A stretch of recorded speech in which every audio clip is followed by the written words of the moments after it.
Hello ಸ್ನೇಹಿತರೆ, ಎಲ್ಲರಿಗೂ ನಮಸ್ಕಾರ. Welcome to my channel. ಇವತ್ತು ನಾನು ನಿಮ್ಮೆಲ್ಲರಿಗೂ ಸಿಂಪಲಾಗಿ ಗೀ ರೈಸ್ನ ಹೇಗೆ ಮಾಡೋದು ಅಂತ ತೋರಿಸ್ಕೊಡ್ತಾ ಇದ್ದೀನಿ. ಅದಕ್ಕೆ ಬೇಕಾಗಿರೋ ಸಾಮಗ್ರಿಗಳನ್ನ ನೋಡ್ಕೊಳ್ಳಿ. ಒಂದು ಈರುಳ್ಳಿ ಹಚ್ಚಿಟ್ಕೊಂಡಿರೋದು, ಸ್ವಲ್ಪ ಒಂದೆರಡು ಹಸಿಮೆಣಸಿನ್ಕಾಯಿ, ಕೊತ್ತಂಬರಿ ಸೊಪ್ಪು, ಪುದೀನ ಸೊಪ್ಪು, ಒಂದು 7-8 ಗೋಡಂಬಿ ಮತ್ತು ಎಲ್ಲ ಸ್ಪೈಸಸ್ಸು, ಚಕ್ಕೆ, ಲವಂಗ, ಏಲಕ್ಕಿ, ಅನಾನಸ್ ಫ್ಲವರ್, ಬೇಲೀಫ್ ಇಲ್ಲ ಖಾಲಿಯಾಗಿದೆ, ಸೊ ಹಾಗಾಗಿ ಅದನ್ನು ಬಿಟ್ಟಿದ್ದೀನಿ. ಸೊ ಎಲ್ಲನೂ ನೀರಲ್ಲಿ ನೆನೆಸ್ಕೊಂಡಿದ್ದೀನಿ. ಮತ್ತು ಒಂದು ಸ್ವಲ್ಪ ಬಟಾಣಿ ನೆನೆಸ್ಕೊಂಡಿದ್ದೀನಿ, ಒಂದು ಸ್ವಲ್ಪ ಹಾಲು, ಮೊಸರು ಮತ್ತು ಶುಂಠಿ ಬೆಳ್ಳುಳ್ಳಿ ಪೇಸ್ಟು, ಮತ್ತು ಉಪ್ಪು, ಎಣ್ಣೆ ಮತ್ತು ತುಪ್ಪ. ಈಗ ಬನ್ನಿ ಹೆಂಗೆ ಮಾಡೋದಂತ ತೋರಿಸ್ತೀನಿ. ಎಣ್ಣೆ, ತುಪ್ಪ ಮತ್ತು ರುಚಿಗೆ ತಕ್ಕಷ್ಟು ಉಪ್ಪು. ಇವಾಗ ನಾವು ಕುಕ್ಕರನ್ನು ಹಚ್ಚಿದ್ದೀನಿ. ಸ್ಟವ್ ಹಚ್ಚಿ ಕುಕ್ಕರ್ ಇಟ್ಟಿದ್ದೀನಿ. ಅದಕ್ಕೆ ಸ್ವಲ್ಪ ಎಣ್ಣೆ ಹಾಕ್ಕೊಳ್ಳೋಣ. ಸ್ವಲ್ಪ ಎಣ್ಣೆ ಮತ್ತು ಒಂದು ಸ್ವಲ್ಪ ತುಪ್ಪ. ನೀವು ಎಷ್ಟು ಜನಕ್ಕೆ ಮಾಡ್ತೀರಾ ಅಡುಗೆ ಅದನ್ನು ನೋಡಿಕೊಂಡು ಅಳತೆನ ಸರಿಯಾಗಿ ಹಾಕ್ಕೊಳ್ಳಿ. ನಾನಿಲ್ಲೊಂದು 2 ಸ್ಪೂನಷ್ಟು ಹಾಕ್ಕೊಂಡಿದ್ದೀನಿ.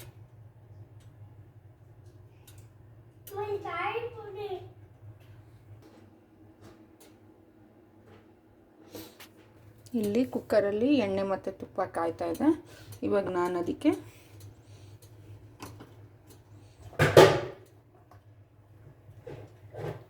ಇಲ್ಲಿ ನೆನೆಸಿಟ್ಟಿರೋಂಥ ಸ್ಪೈಸಸ್ ಎಲ್ಲ ಹಾಕ್ತಾ ಇದ್ದೀನಿ.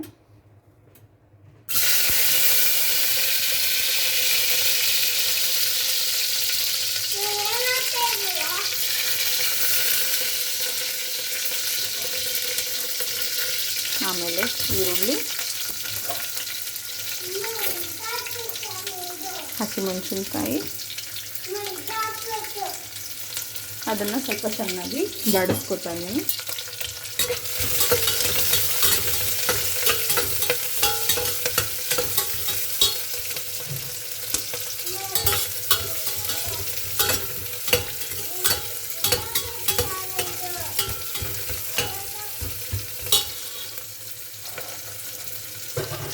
ಗೋಡಂಬಿ,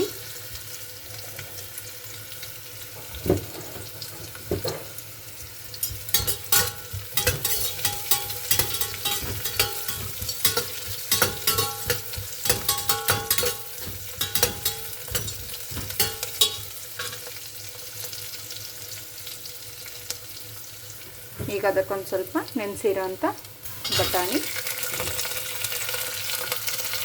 ಅಥವಾ ಹಸಿ ಬಟಾಣಿನೂ ಹಾಕೋಬೋದು ಬೇಕಂದರೆ. ಸೊ ಇವಾಗ ನನ್ನ ಹತ್ರ ಹಸಿ ಬಟಾಣಿ ಇರಲಿಲ್ಲ, ಸೊ ಹಂಗಾಗಿ ನಾನು ನೆನೆಸಿರೋದನ್ನು ಹಾಕ್ತಾಯಿದ್ದೀನಿ.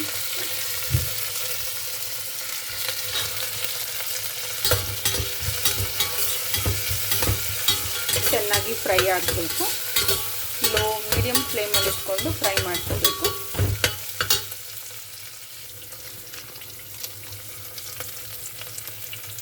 ಇದಕ್ಕೆ ಶುಂಠಿ ಬೆಳ್ಳುಳ್ಳಿ ಪೇಸ್ಟ್ ಹಾಕ್ಕೊಳ್ಳಿ.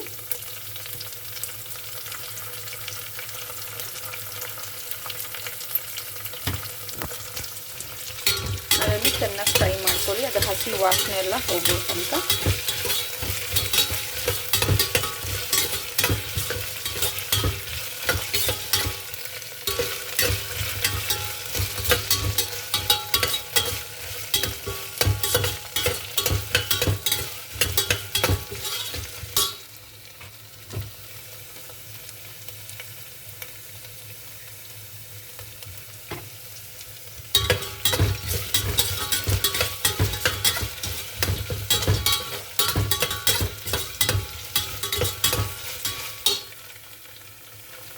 ಆ್ಯಕ್ಚುಲಿ ಗೀ ರೈಸ್ ಸೀಕ್ರೆಟ್ ಅಂದರೆ ಹಾಲು. ನಾನಿಲ್ಲಿ 1 ಕಪ್ ಹಾಲು ಹಾಕ್ತಾಯಿದ್ದೀನಿ.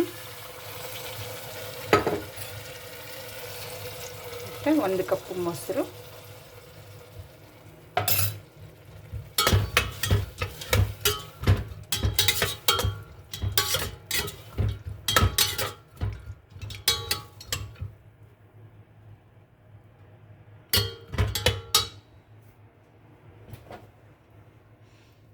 ಪುದೀನ ಸೊಪ್ಪು,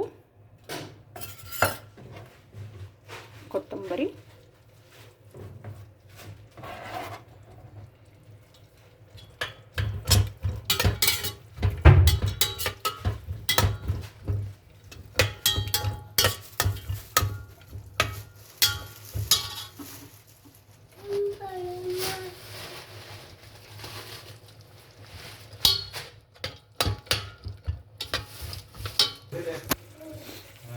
ಇಲ್ಲಿ ಇದಕ್ಕೆ 1 ಲೋಟ ಅಕ್ಕಿ ತೊಳೆದಿಟ್ಕೊಂಡಿರೋದು ಹಾಕ್ತಾಯಿದ್ದೀನಿ.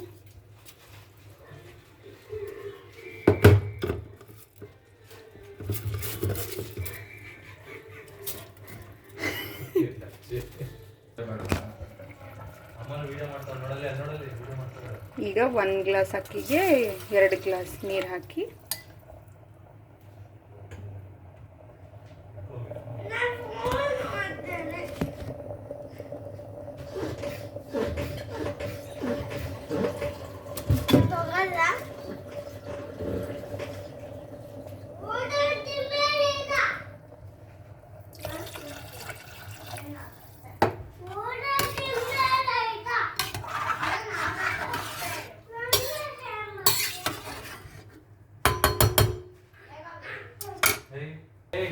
ಈಗ ರುಚಿಗೆ ತಕ್ಕಷ್ಟು ಉಪ್ಪು ಹಾಕಿ